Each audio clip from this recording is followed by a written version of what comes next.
Welcome to Vegas Live with Ninon. I'm Ninon, your host, and I have an incredible guest today. And this is definitely all about Vegas, what he does. So it's sort of, it's very well accepted in Vegas. I don't know any parts of the other world. Yeah, I do. The south of France, I know right? This is Wes, and he has a company called Scenic Curves. So that should give you a little intro into what he does. Now, you're a photographer. As a hobby. As a hobby. Oh, why? What do you do normally? Oh, it's a very boring technical job for hospitals. Oh, hospitals. So what are you, a technician there? I work on their computer systems. Oh, really? So what do you mean? That's exciting. No, it's boring. It's boring. But you know, I mean, it pays the bills. I'm not complaining. I'm just saying somebody has to do that. Yeah, it's not. And so therefore, you're not 100% into photography in Vegas. You have. I'm going to call that your second job. Yeah. Because your first job is your love. Yeah.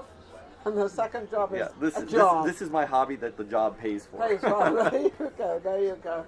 So how long have you been in Vegas? Oh, since I was a little kid. My parents moved here when I was very young. So Really? And what was their reasoning? My dad worked for the airlines, and he got transferred to McCarran. So we Airport. moved here. So that's it. Yeah. Oh, that's quite a simple way. Normally people come here for gambling, or they come here. Oh no, my family is not. They're not into the gamblers, gambling. no. Are you into gambling? No. No? I grew up here. I saw billion-dollar casinos all get built on the backs of winners. Like So backs of winners. yeah, Absolutely. So no, not so much of a gambler. So what made you go into photography? But what made you go into the nudity of photographs? Did you feel that you had a special need for that? Or? No, that was actually a very sort of random thing. When I was in college, I liked photography. The problem is that you have to go into the darkroom and really be able to control your pictures. Absolutely. And I have some allergy sensitivities. When I was in the darkroom, I would get these very bad crushing headaches and bloodshot eyes, and I really couldn't do it. Wow. And then, but I'm a computer guy, and the world of digital, it's definitely in today. Started to grow, and I thought, well, I can do that because I can use Photoshop rather than going into the darkroom. Oh, so, I see what you mean. Yeah, so all of a sudden it was, oh, hey, I could start doing real photography and, controlling the pictures the way I like. So in other words, you take the photographs and you download them to your computer. Yeah. See how easy it is this day and age. And so I just started doing that, just for fun.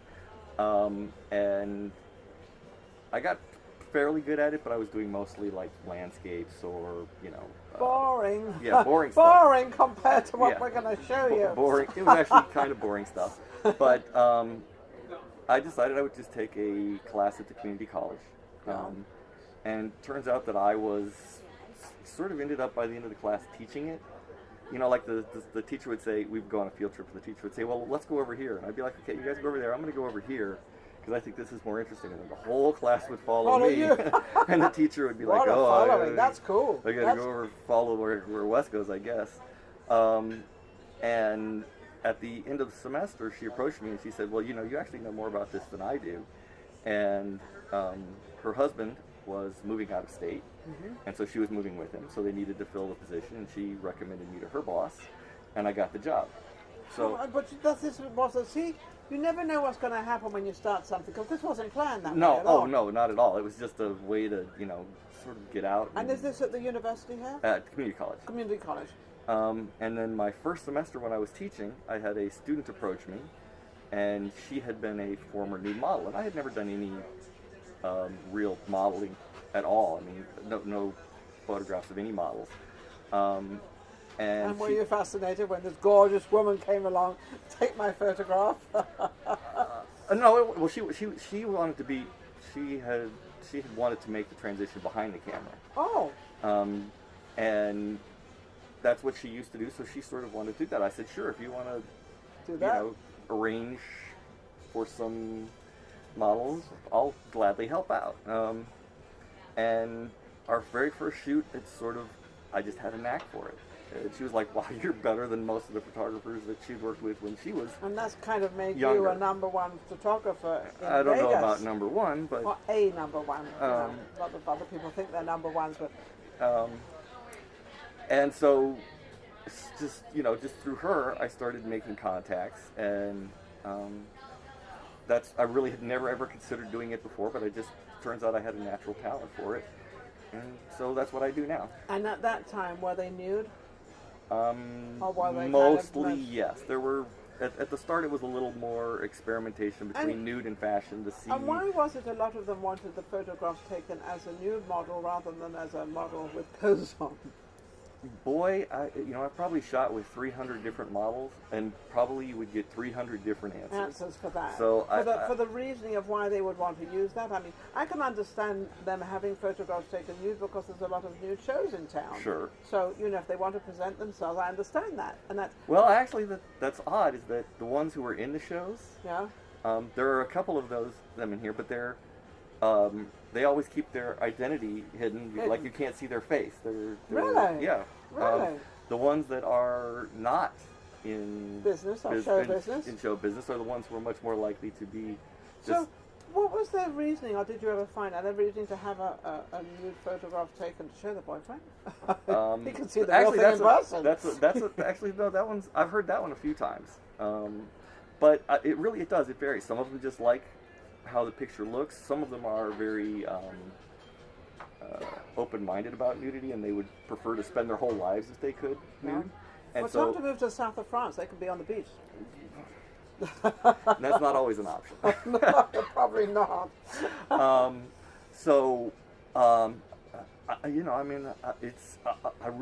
You would have to ask them, because I've heard just so many different reasons. So when you take a photograph of them, you see this person totally naked, so you've got nothing really to work on except their body. Are you the one that shows them how to pose or tells them how to pose, or are you? No, I kind of leave it up to them to see what they want to do. I consider my work with the models much more collaborative, in that I'll sort of pick a location. I have these locations all over. I've explored all over around Las Vegas, where there's not a lot of people, and you can be isolated, and Yes. not down on the middle of the strip. Out in the desert. Yeah.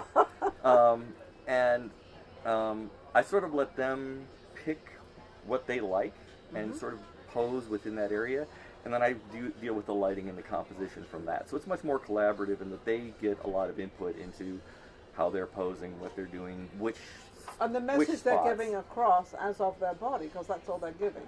Yes. Is their body. So they're trying to give a message across. As I said, whatever it may be, whether it's getting a job or whether it's just having a photograph of yourself naked, and I don't think there's anything wrong in that personally. And I think it's fascinating as to how these women want that, because I've never really seen it.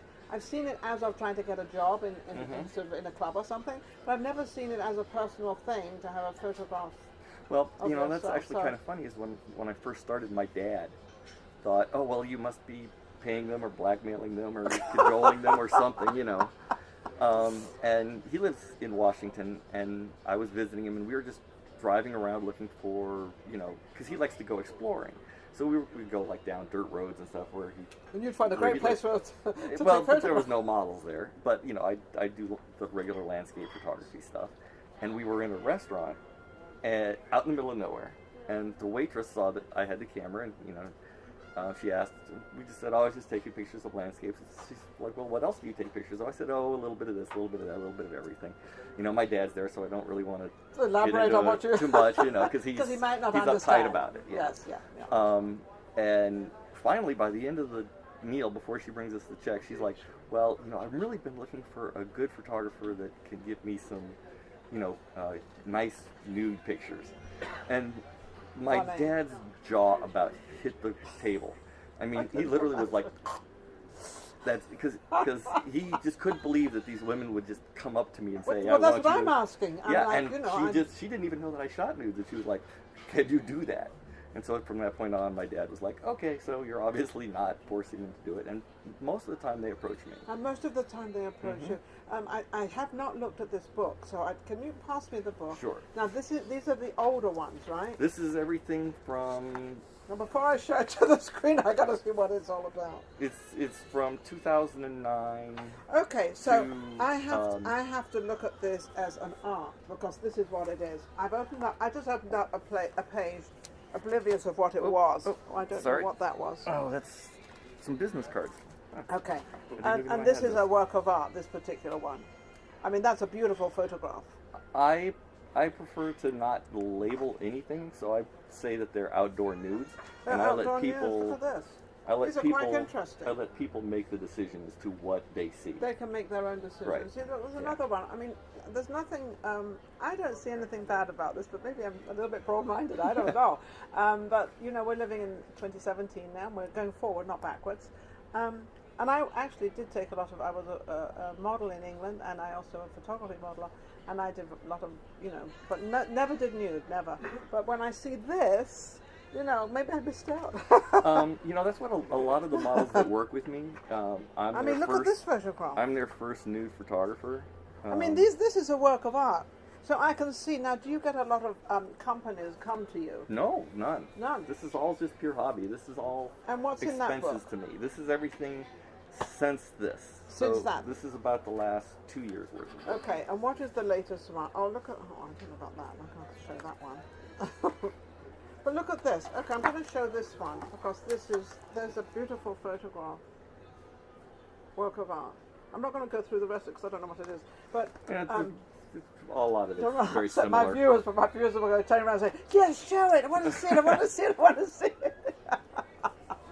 But so, do you you do this for a hobby? But do you ever get paid for this, or do these No, pay you? it's at this point it's all expenses. I mean, just everything I've bought, everything I've ever, except for the when I was teaching at the community college. But that was probably of my total expenses over the last 10 years. That probably was about 2% of them. Of them. Okay, Yeah. So are you looking now, since we've got you on the show, because what we do with Vegas Live with Ninon, we present a lot of businesses that want to really get out there. Do you want to start taking this up as a business in Vegas? Would your father? Sure. I mean, would your father approve? Well, my father would. I don't know about his wife. Well, I wasn't. No. But she has never got on board. But no, I mean, sure, I've given that some thought. No. But I'm pretty much a terrible salesman. I mean, I've got a lot of skills. Yeah, but you in tell me they all come to you. Well, that's the models. Yeah. No, so they far, all come to you. But maybe because of what they want. I mean, that photograph. The photographs I've seen are absolutely beautiful. They're beautiful photography, and I don't think you could ever sort of say there's something porno about it or bad about it because it's such a beautiful photograph. See, I'm from Europe. Yeah. And we think a little different, you know, this way of life. A lot of my Instagram followers are also from Europe. Yeah, and we think a little different. And it's so funny because America is so far forward with everything. I mean, you're just like 10 years ahead of the world. Not in this case. But you would think it would be. You would think it would be, but yeah. But they're very, and I've watched it all across America, that they're very kind of, you know, with this sex thing and everything else, they're very shy about it. Stay away. And it's like, okay. But I have never understood that. I don't understand it either. So if anybody wants to reach you, could you want to put your name is out there, Wes? Well, do you want to? What's on the first page is this, maybe the last page. Okay. It's Wes Photo, which is my website. Oh, there you go. Look, there's his website. Okay. And you can actually see most of these that's pictures. His website. You can see most of these pictures there. Okay, wonderful. So and they has will not email be contact. Yeah, and they'll understand. And I think anybody that's in this particular profession that really want to get up there, this is your photographer. I mean, I think they're just great. They're amazing I photographs. appreciate that. Well, but I've had so many photographs taken through my lifetime, so Sure. many. So I know what a bad photograph and a good photograph, and I'm always the first one to say, "Don't you dare put that photograph up." The next thing I see is this photograph right out there. I think, "I told you not to." I'm completely with you on this one. When I was teaching at the community college, I don't do that anymore. But when I did, the students would, when they first start, you know, they had that everything is a great picture. Yes. You know, they'd go on And you're Instagram looking and they'd see all the pictures their friends posted, and you know, by the end of the class, about 80% of them would come up to me and say, "Wow, there's so many bad pictures out there." Because we all think, you know, right. teenagers, Once you get a little bit of person, experience, and then you realize what you did right. here and what you do now. And I wasn't talking about my photography because the college was very restrictive in terms of what I could show in class. What you could show, yes, of course. But in terms of how they reviewed their own photography and the other students in the class, they were like, "Yeah, what we used to do is so bad." I had one student bring in 3 shoe boxes full of work that he had done over his life of just 4x6s, And he said, I can't show any one of these because I'm so embarrassed by them. Thank goodness he didn't. Yeah. Well, on that I'm not showing. So don't forget, when you do put a bad photograph out there, everybody sees it, especially in this day and age with social media. So be careful what photograph you put out there. Definitely. If you want the whole world to see it, put it out there. Absolutely. Wes, you've been amazing, incredible photographer. I'm full of agree in what he does because it's so beautifully done. We'll be right back with our next guest.